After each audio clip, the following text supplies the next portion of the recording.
Nos casos de síndrome do pânico, por exemplo, a cura guarani pode ajudar? Síndrome do pânico, ele é um rótulo, tá, da psiquiatria, da medicina clássica ocidental, né? A cura guarani não utiliza esses rótulos. A síndrome do pânico é o ápice da decadência da energia vital da pessoa, né? Então, ela já fica muito susceptível a todas as energias do ambiente. E outra, o nosso corpo, o corpo físico, esse corpo físico, ele tem uma função que não é falada, a função de drenar transtornos mentais.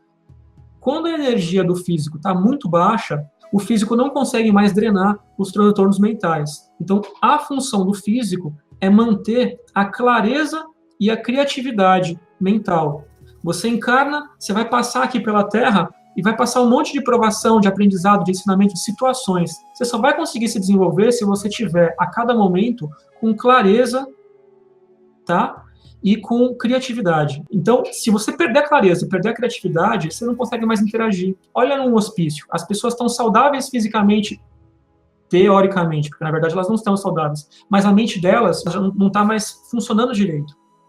Perderam a clareza. A síndrome do pânico é um transtorno onde o corpo físico não está mais com a energia necessária para drenar isso. Então, ela começa a sofrer o quê? A atuação do externo, a atuação de influências negativas, a atuação da energia negativa dos próprios ambientes aqui da civilização urbana, né? Então ela sofre tudo isso. A cura guarani tem símbolos para desconectar essas energias negativas dela, para proteger e não possibilitar essa conexão negativa nelas. Tem símbolos emergenciais que você pode trabalhar nesses momentos de crise mesmo, esse pico de crise da síndrome do pânico, por exemplo, né? E outros símbolos de harmonização e de energização. Tem mais algum caso diferente que você usou essa prática que deu um resultado legal? Eu uso essa prática em todos os casos que eu atendo.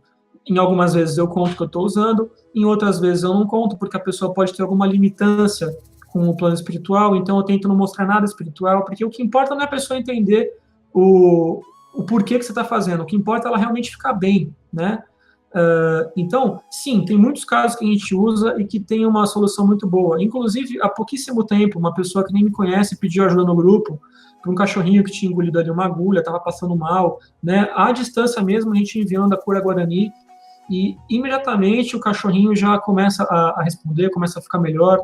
Teve um outro cachorrinho também que ele foi atropelado, levar esse cachorrinho lá para a UTI veterinária, ele estava ali sofrendo muito, gritando muito, e também ali enviei a cura Guarani, ele já deu uma acalmada absurda. Muitas pessoas em leito de UTI estão ali precisando também, a gente envia e as pessoas vão ficando cada vez melhores, assim, a resposta é muito rápida. Um exemplo de um outro uso também, né, porque a gente fala só de cura, cura, cura, acaba tirando um pouco do foco, né, que a cura não é nem 30% de todo esse processo, tem muito mais coisa. Na penúltima vez, a missão na Amazônia, a gente estava tentando marcar uma reunião online, porque tem pessoas que são do Sul, outras de Minas Gerais, eu sou de São Paulo, e a gente não estava conseguindo encontrar essas pessoas certas para montar a reunião. Já tinha dado horário da reunião e ninguém tinha aparecido. Aí eu peguei um símbolo da Cura Guarani, que é o de visitar os amigos, né? E já visitei lá uma pessoa do Sul, visitei a outra de Minas Gerais, fui visitando as pessoas, fui fazendo e falando, poxa, e aí, a reunião, né?